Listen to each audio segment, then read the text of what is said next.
And welcome back once again. Since David Stern retired as commissioner of the NBA in 2014, he has become an advisor and investor in several companies, running the gamut between sports and technology. Having spent decades guiding the NBA into becoming a hugely successful global sports and entertainment business, Stern is uniquely conscious of where the business of sports is headed and how it's going to get there. Michael Ozanian asked David Stern about the many businesses he's involved with and what the future holds for part 3 of our Sports Money Profile. What would you say, David, is the key theme or the predominant theme, if you will, of your portfolio of sports investments? The predominant thing is that things are changing in the way we experience and produce games. And where is that going? You know, produce and absorb and consume. As networks seek to cut down their expenses, is a game that is produced electronically so that you don't have to send, 350 people to produce a game, or even one, because there's going to be a feed that works right, and you may not even have to send an announce team. And when you've got ESPN and ESPN2 and Fox Sports and Fox Sports 2 and every regional sports network in the world and everything, they're going to be looking to cut costs without giving up quality. And if you could do all of this and deliver a high definition feed, that's interesting. Are fans going to absorb it differently, wanting to get VR or wanting to assess information for wearable data? Well, that's interesting. This thing called artificial intelligence, which is really going to take over our world. I don't mean it in a bad way.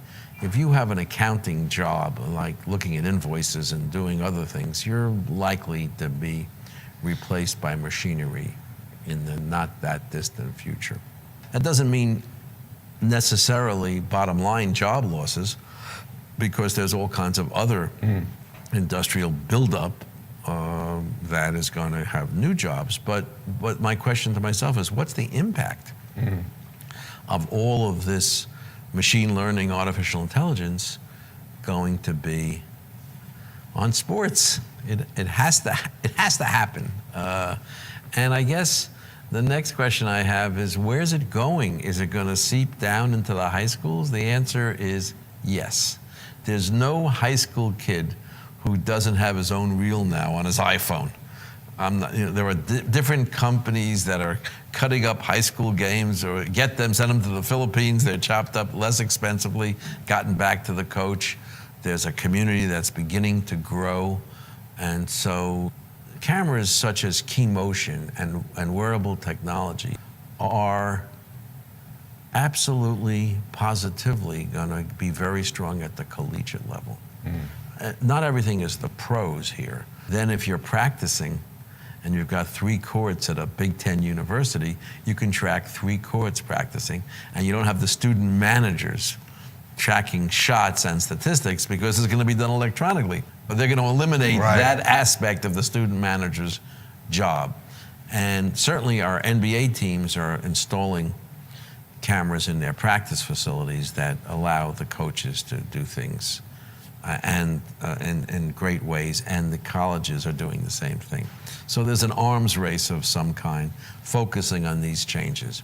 What I'm not sure I'll ever quite understand is, how do you take all of the data that you're going to be creating about individual athlete performance and put it into the funnel so that you come up with a rational response? I understand it when it relates to judging candidates for being drafted or the like. It's just an intensified way that the combines do it now. How high can you jump, et cetera. They're going to get involved. Some of our teams and some others are going to, not NBA teams, but pro teams are going to, I think they might be doing it in Europe, getting involved in DNA analysis. I think that's a little creepy. But in this enormous pressure to win, there's nothing that's going to be left out in terms of judging talent. The one area that I've seen recently, which I think is really interesting, is I've seen a couple of companies that are going to help you more meaningfully strengthen areas of your body that have to be strengthened. That's not enough to know that if you do repetitions of a certain number that usually works, they're going to be able to judge your biology and to see whether that's making the progress that needs to be made. And I think that's going to be positive because they're going to be preventing injuries. Imagine if there were enough out there that gave you an extra year of every great superstar, either by keeping them younger or extending their career or what have you. Right. I think that's an area that's going to be a growth area as well. Do you think high school sports is sort of the next untapped area, given the passion that so many towns have for their local There's teams? a part of that question that makes me uncomfortable. I'm going to pull my collar away. But the answer is yes. There are startups out there, and are not such startups anymore, that are making deals with high school federations and actually giving them these cameras that I'm talking about. There are many in the area. And so that you're going to have a proliferation of television, or at least capture of virtually every relevant high school sport.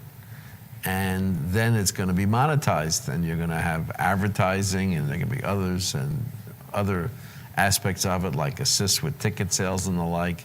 I think it detracts from the Norman Rockwell picture of a picturesque softball game. I almost feel like the genie's out of the bottle, though, already. Day. Well, I used to say, look, I think more people saw LeBron when he was in high school on ESPN than saw Bill Russell and Chamberlain in their greatest days. So, yes, the genie is very much out of the bottle. But we want to do it with a little bit of taste, I think.